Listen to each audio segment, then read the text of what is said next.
Hello, thank you for watching. Let's finish up my thoughts on this one essay at the website that I do not recommend you waste your time reading.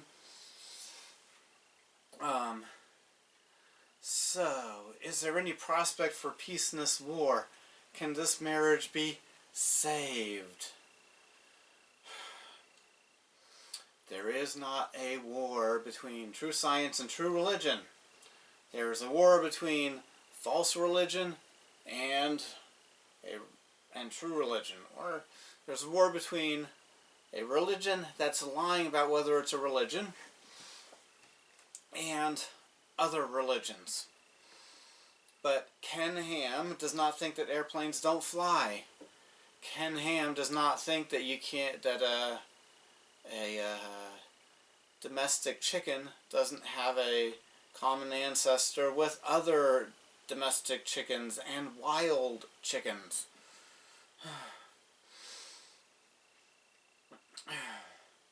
Alright, so the main solution here is simply to recognize that while both science and religion are committed to an eternal quest for the truth, true science is. But evolutionism is not. Big Bang cosmology is not. Or to the degree that Big Bang cosmology is looking for the truth, it can't be tested and shown and proven the way, things like chemistry, physics, engineering can be, and diseases can be tested and proven, DNA.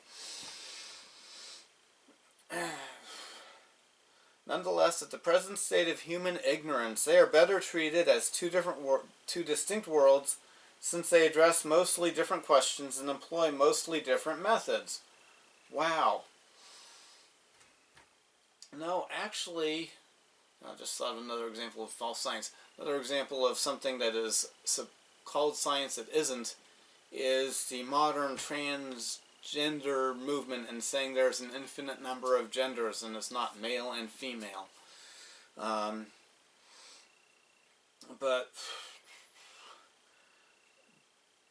that's a quote from Gould. Where does Gould get that idea?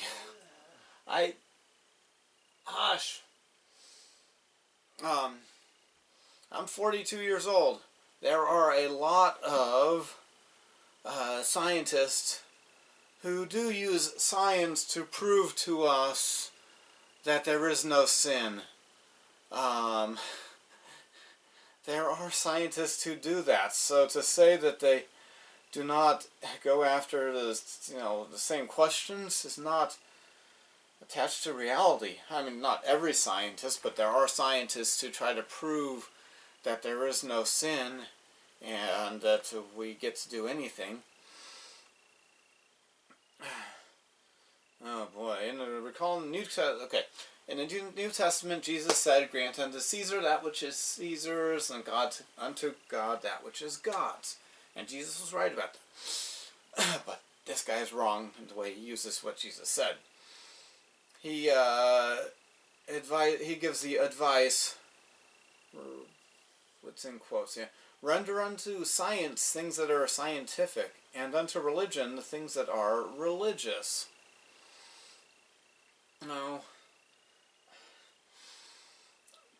To some degree this quote is true. I should not expect God's prophet to tell me which antibiotic is best for my infection. I should not expect God's prophet to say, "Thus saith the Lord, those with asthma must use fill in blank name of medicine, and not fill in the blank with name of other medicine." But some scientists are trying to prove that there is no God, that this universe happened without God. And God does have the right to tell us He made it, and He has, through His prophets, told us that He is the Creator. So, He might be meaning by that quote to believe blindly everything every scientist says about how this world happened without God. And that's not what is unto science, but I have to wonder if he is claiming that, that's what he's thinking. In other words, those of religious backgrounds need to grant technical questions to the natural world, such as exactly when and how the earth was created. No scientist can know when and how the earth was created. That's ridiculous. They can make some educated guesses, but there's still going to be some wiggle room, some reason for us to be skeptical. Like how? Okay, the scientific method is you show something, you do it, and then others do the same experiment, get the same result. Until a scientist has created a world, we can't say they're being scientific when they talk about how the world was created.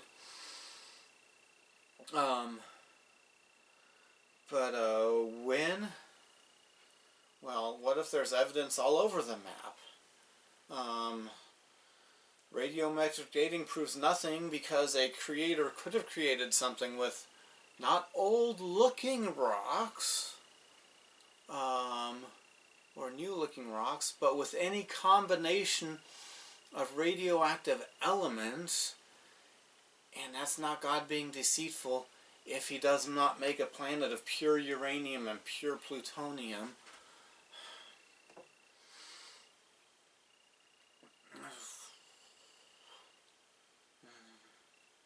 And stop insisting that the scriptures are scientific textbooks. They aren't. But the scriptures do tell us about the past. And if the stories they tell us are the opposite of the truth, then why should I believe the scriptures about anything else? Well, let's see. The scriptures are not a scientific textbook, and they don't give us tiny details.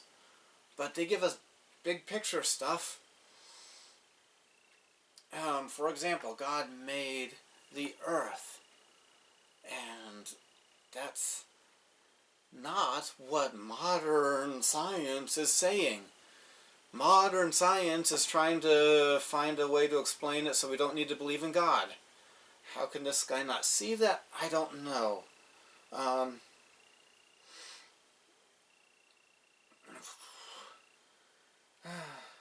They aren't scientific textbooks, but they do give us some details, and modern textbooks tell us that animals create after their kind. I mean, science, well, the Bible is not a scientific textbook.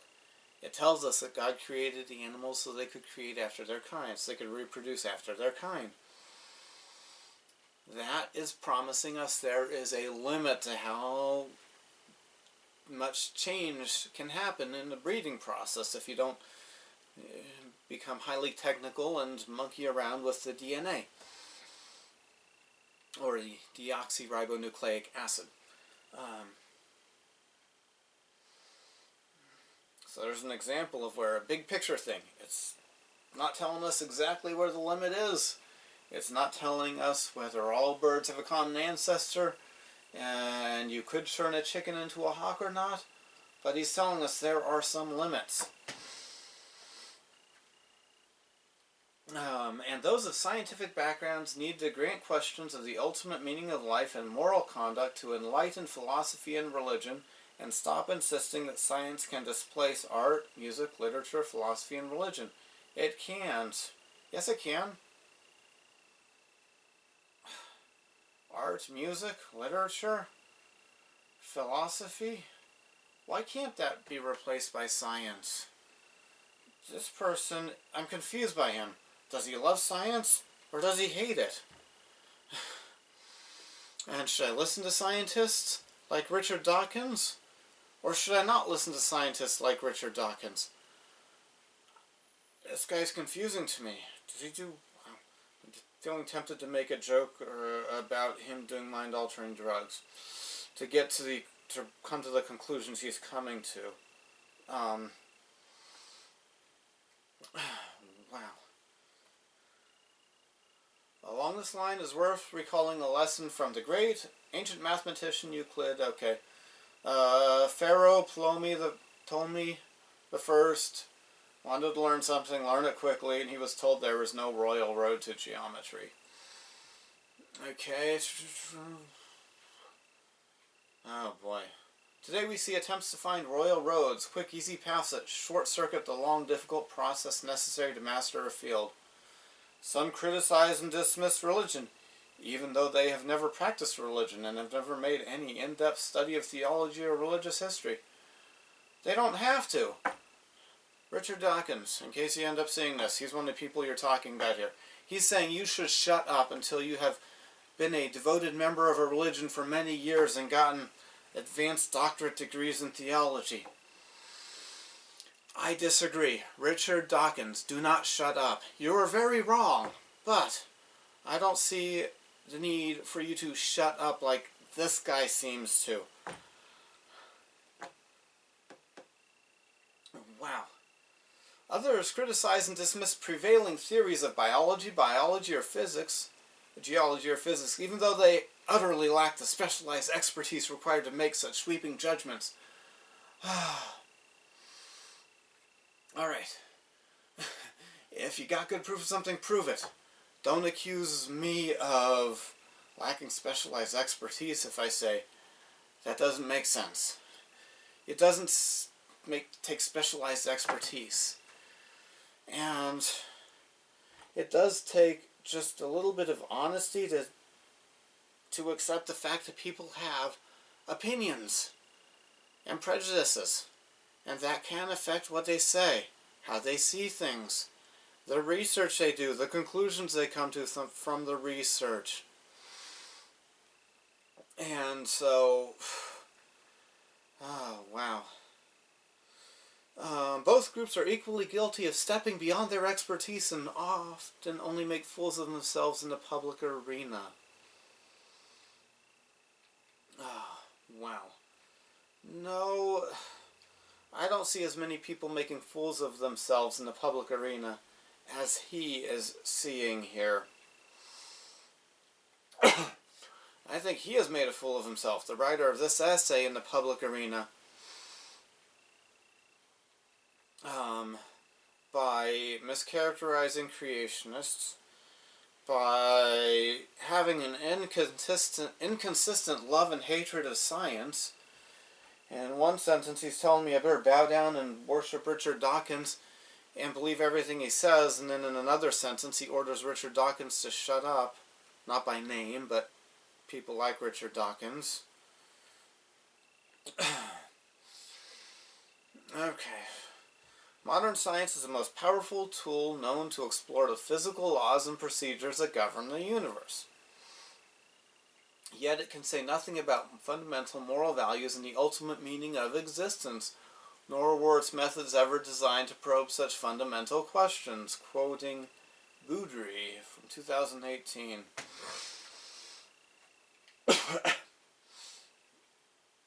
There are scientists who are claiming that they have that they can do that with the scientific method. And if the scientists are right, that the Big Bang happened and I'm just stardust, guess what? There is no meaning to life. So how can you... Similarly, religion, through the ages, has addressed morality and the meaning of existence, and is a powerful force for charity worldwide. But scriptures and theology alone provide no clues as to the mass of the electron, the equations of the general relativity, and the date of the Cretaceous tertiary extinction. In general, there is nothing in modern science that is fundamentally anti-religious or in any way negates the many positive aspects of living a moral, charitable, and purposeful life.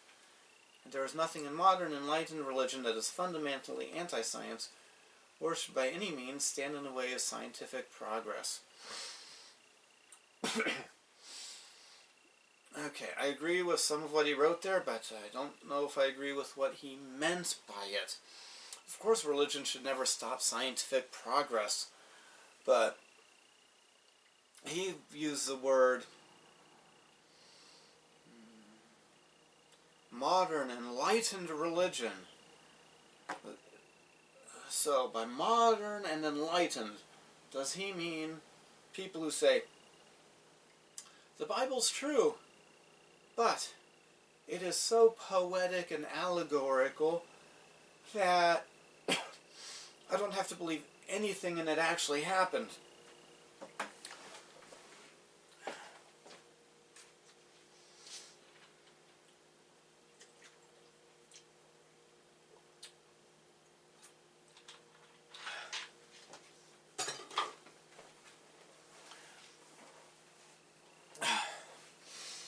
So, it's immoral of him, I think, to hint that religions that he disagrees with are not enlightened.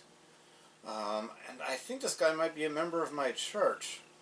Not all of us look at you as unenlightened if you don't agree with us, if you're not one of us. I don't. I denounce that. Ken Ham, Kent Hovind, you're not unenlightened. Even though this guy, who might be a member of my church, accuses you of that. Okay. Yeah, so scriptures don't tell us about the mass and electron, because that has nothing to do with the, with how we live our life. It does not matter about whether God made the earth or not. Equations of general relativity. Okay, some of the equations of general relativity is science that we can't be as certain about as how much genetic mutation creates in animals, or what genetic mutations cause, or what genetic mutations we have seen, or can see. So maybe religion doesn't need to speak about that, but maybe science shouldn't claim that is scientific or as sure as other scientific things, like the shapes of our bones. The date of the Cretaceous Tertiary accretion, the Bible does tell us about that. First of all, these different time periods, that is not proven. There are bones in the ground, and some of them are grouped together closer to other things. But that in no way proves, trillions of years and billions of years of this age where there were no dinosaurs, and in the billions of years we got the dinosaurs, and billions of years or millions of years, or whatever big number it is. Making up names for those bones does not prove the atheistic creation account, the secular humanist creation myth. But the Bible does tell us that things got so bad that God needed to kill every piece of life on earth that was on the land. Everything. And what would happen if there was a worldwide flood? There would be billions of dead things buried in sedimentary rock layers all over the earth. And things would be buried together in the way that they lived. So the things grouped together in the rocks are grouped together maybe because they lived together. If we have a worldwide flood right now, you would probably not get mountain goats that only live in North America buried in the same rock layers as the largest penguins, which only live in the extreme south. Except maybe if there was a penguin at a zoo. But another thing that might explain the sorting of different things and being in different rock layers is where they lived. The clams are going to get buried first, and they don't move very well, so they're not going to dodge the mudslide. The fish that are on the bottom, they're going to get hit by the mudslide before the other fish. Things that float better are going to work their way up through the mud and water and be buried closer to the top. Things that float less less body fat, have a higher density, will sink more in the mud and water and end up buried lower. So that's why we have different animals in different places. And the worldwide flood that the Bible says happened, that we have good scientific evidence and proof of. Let's see, and one final note, it is important for science to stay scientific, focused on studying natural laws, processes, and empirical data. So it is important for religious movements to stay focused on religion and not embrace, at its central belief system, some particular scientific theory or worldview. I strongly disagree. Worldview is just how you see things. That's what that word means. I hope he's not using it with an opposite meaning than what it usually means. How you see things, your perspective. That's the whole point of religion, is it gives you your worldview. God created it. Here's why God created it. I'm going to look at it in this way.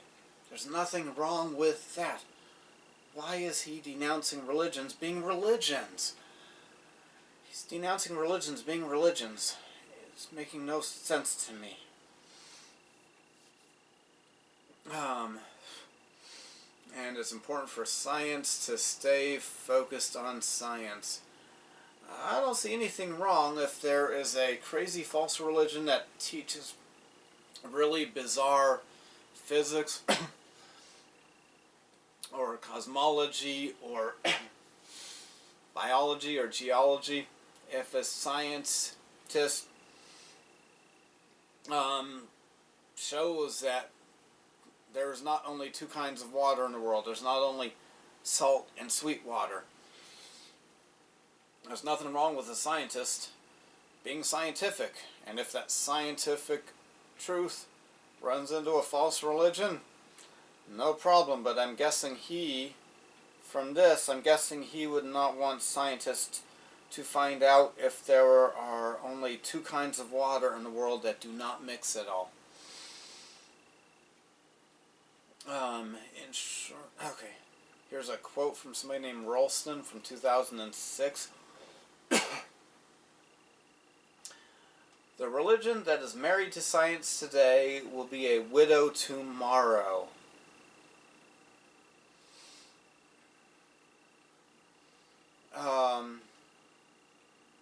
Religion that is married to science today will be a widow tomorrow. That doesn't make sense to me. That quote is denouncing science. Now, if by science it means the scientific method and accepting any truth that science finds, then what's wrong with that? It's a widow tomorrow? The scientific method is true, and it looks for truth. I don't see how a religion would be a widow tomorrow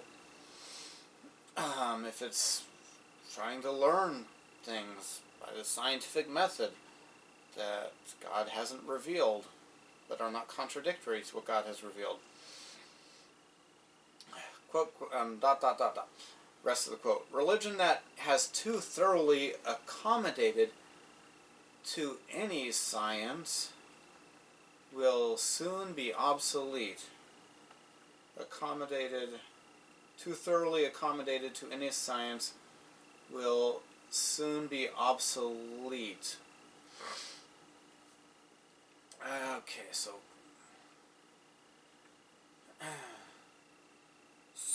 is he calling for a complete split? Now this is a call for war.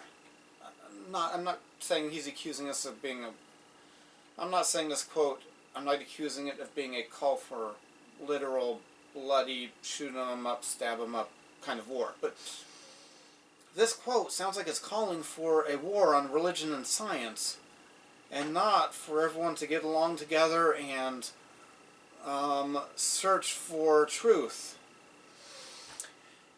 Conclusions.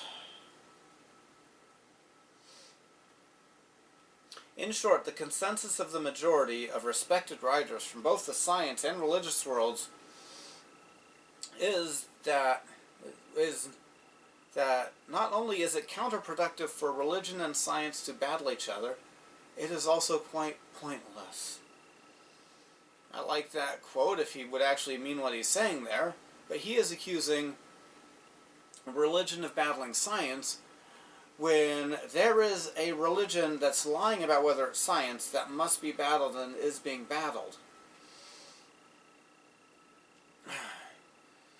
Most major religious denominations have made peace with the scientific world, or at least have recognized that it is futile to attack the world of science, since this will only cast disrepute on religion. Okay.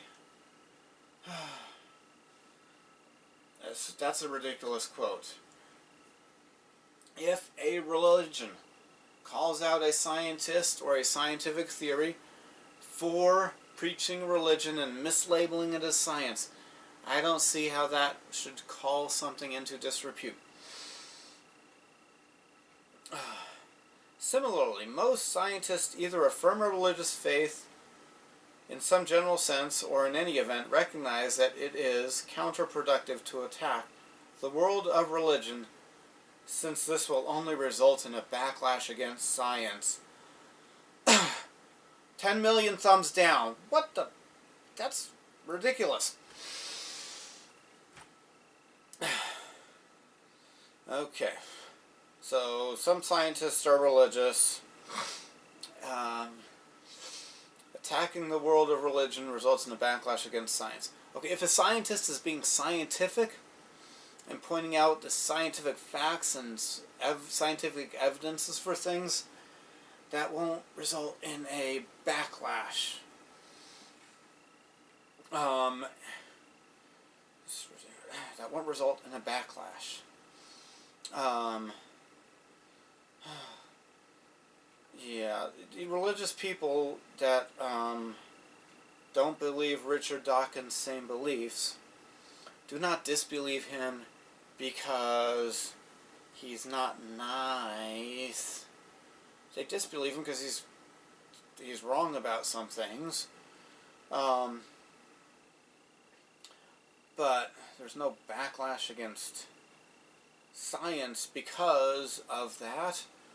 Sam Harris has not caused a backlash against science by people who care about the truth, because he thinks religions are ridiculous, and there are some out there that are ridiculous. But this is ridiculous. Would the author, I'm guessing the author of this essay, this is an educated guess based on reading this essay and one other even longer essay yesterday. I'm guessing the author of this, I think the other one was by him, would claim that not accepting evolutionism is a backlash against science. It is not. See, Ken Ham uses cameras. Ken Ham has electricity hooked up to the Creation Science Center that he runs, or Creation Museum that he runs, because he does believe science. He loves science. He's not against science. Ken Ham is against a religion claiming it's science when it isn't, and actually being unscientific.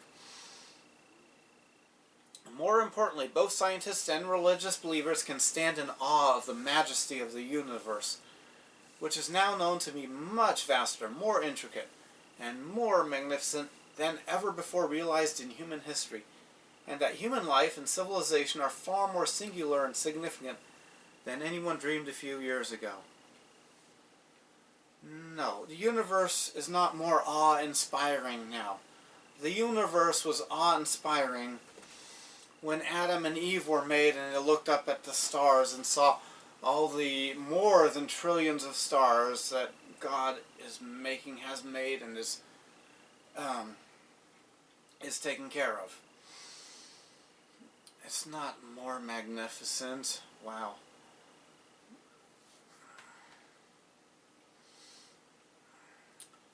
Human is more significant. I see humans as less significant when we find out how many stars there are. We realize the real number, and we get telescopes seeing even more stars. Why is he saying we're more significant? I disagree with him on that. These developments should be cause for great reverence among people of all walks of life. Reverence. Not if the universe made itself and there's no God that we can give credit to for making things.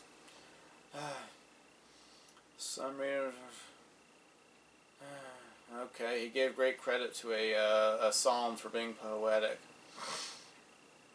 But the heavens don't declare the glory of God if God didn't make them. If the atheist evolution creation account is true, then there's no glory for God in the star that he didn't make, or that he made it so slowly and such a long process that it looks like he didn't make it. He's got two quotes here at the end. One's from Albert Einstein. Albert Einstein said, "On the other hand, I maintain that the cosmic religious feeling is the strongest and noblest motive for scientific research. ... Those whose acquaintance with scientific research is derived chiefly from its practical results easily develop a completely false notion of the mentality of the men who, surrounded by a skeptical world, have shown the way to kindred spirits scattered wide throughout the world and throughout the centuries. Only one who has devoted his life to similar ends can have a vivid realization of what has inspired these men and given them strength to remain true to their purpose in spite of countless failures. It is cosmic religious feeling that gives a man such strength." Cosmic religious feeling? Some people just do research because of curiosity. I don't get it. I don't see that cosmic religious feeling. Carl Sagan had this to say in 1994 on page 52 of the book being quoted. "How is it that hardly any major religion has looked at science and concluded, this is better than we thought? The universe is much bigger than our prophet said, grander, more subtle, more elegant. Let's see. Instead, they say," that's the end of one quote. "How is it that hardly any major..." What? No. The true prophets of God and God have let us know how big it is. The universe is not bigger than what God has given us in his revelations in the Bible and the pearl of great price. Wow, I strongly reject that statement. Okay, back to the quote. "Instead they say, no, my God is a little God, and I want him to stay that way." God is a little God? I don't know who said that. A religion, old or new, that stressed the magnificence of the universe, as revealed by modern science, might be able to draw forth reserves of reverence and awe hardly tapped by the conventional face. Sooner or later, such a religion will emerge. Okay, old that stressed the magnificence as revealed by modern science.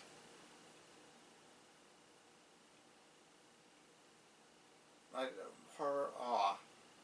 Science is going to create more awe than the religion? I disagree with that. And that is the end of this essay. Thank you for watching, and you have a good day.